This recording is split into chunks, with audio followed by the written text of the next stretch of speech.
నమస్తే అందరికీ. శ్రీ లక్ష్మీ ఆదినారాయణ స్వామి దేవాలయం చాలా ప్రసిద్ధి చెందిన పురాతన క్షేత్రం. కొండపైన అందమైన ప్రకృతి దృశ్యాల మధ్య వెలిసిన ఈ ఆలయం భక్తుల కొంగు బంగారంగా కోరిన కోర్కెలు తీర్చే దైవంగా ఈ ఆదినారాయణ స్వామిని కొలుస్తారు.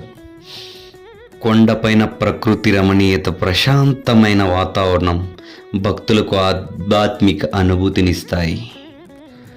శ్రీ లక్ష్మీ ఆదినారాయణ స్వామి విష్ణుమూర్తి అవతారం.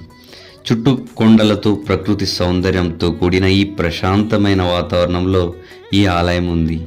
భక్తులు నిత్యం స్వామివారి దర్శించుకోవడానికి, ప్రత్యేక పూజలు చేయడానికి వస్తుంటారు. ఈ క్షేత్రం భౌగోళికంగా తెలుగు రాష్ట్రాలు, ఆంధ్రప్రదేశ్ సమీపంలో ఉండడంతో ఇక్కడి ప్రజలు కూడా అధికంగా వస్తుంటారు. ఇక్కడ సైబీరియన్ కొంగల వలస స్థావరం కూడా ఉంది.